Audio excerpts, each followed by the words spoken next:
ils ont une idée, c'est qu'avec ce qui vient de se passer à Auschwitz, avec ce qui est en train de se passer, on est en 1942, nous savons désormais que ça n'est pas un problème d'instruction, que ça n'est pas un problème de culture, qu'on peut être extrêmement cultivé, très très instruit, et ne pas préférer la démocratie au fascisme. Je vous rappelle que le patronat français a massivement collaboré, il a préparé dès 1932 des négociations avec Hitler. Hein? Les professeurs d'université en Allemagne, en Italie, en France ont choisi Hitler. Et donc, si ça n'est pas un problème d'instruction, c'est donc que c'est un problème d'éducation politique. Ce que Condorcet avait déjà dit 2 siècles plus tôt. Le père Condorcet, dans son plan d'éducation, il y a 2 parties. Il y a l'instruction publique des enfants et il y a l'éducation politique des adultes, que Condorcet appelle l'éducation populaire. Parce que Condorcet dit, vous savez, une démocratie, ça tombe pas du ciel. Hein. Une république, ça s'apprend.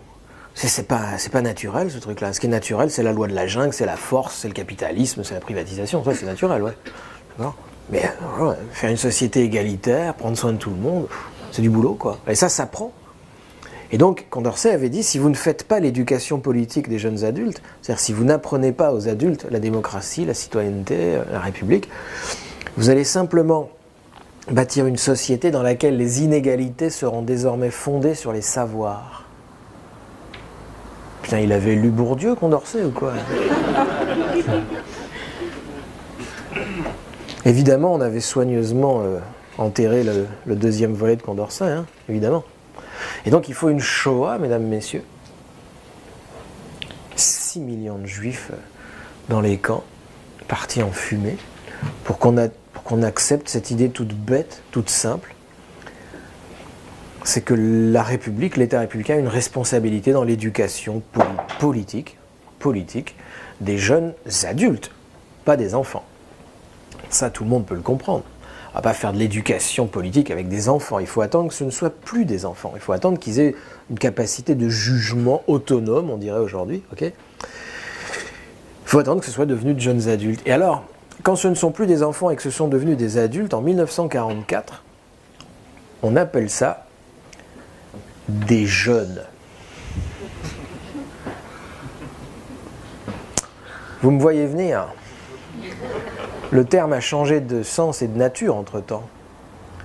Si aujourd'hui, je vous dis « jeune », vous entendez des adolescents d'origine immigrée avec une casquette à l'envers, des lacets défaits et qui tiennent un mur, ok ?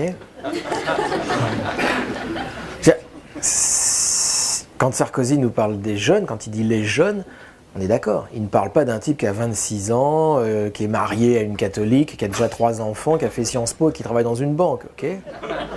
C'est pas ça un jeune. Ça c'est un adulte, même s'il avait 21 ans, ça serait un adulte. Okay ? Et donc, pas en 44.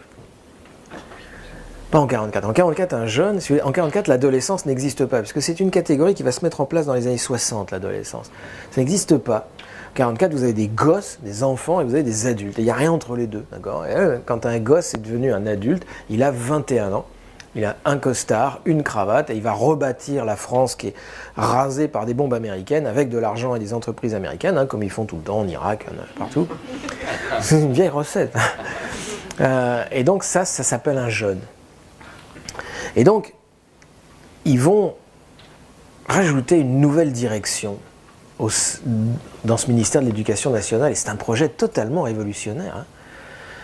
Et à côté des grandes directions classiques de ce ministère qui ont toujours existé, la direction du primaire, la direction du secondaire, la direction du supérieur, la direction des arts et lettres, on va y revenir à celle-là.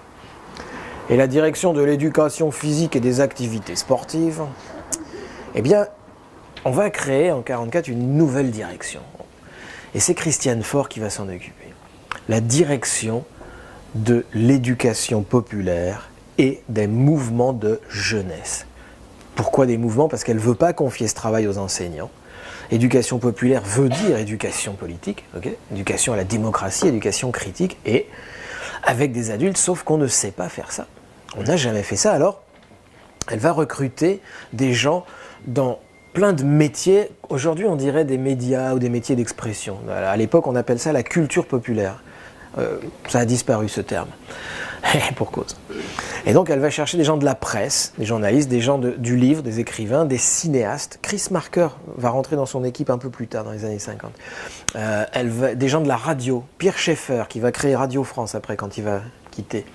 Des gens du théâtre, des gens des arts plastiques, de la musique, des ethnologues, etc. Enfin bref, elle va réunir une équipe de gens qui ont un métier.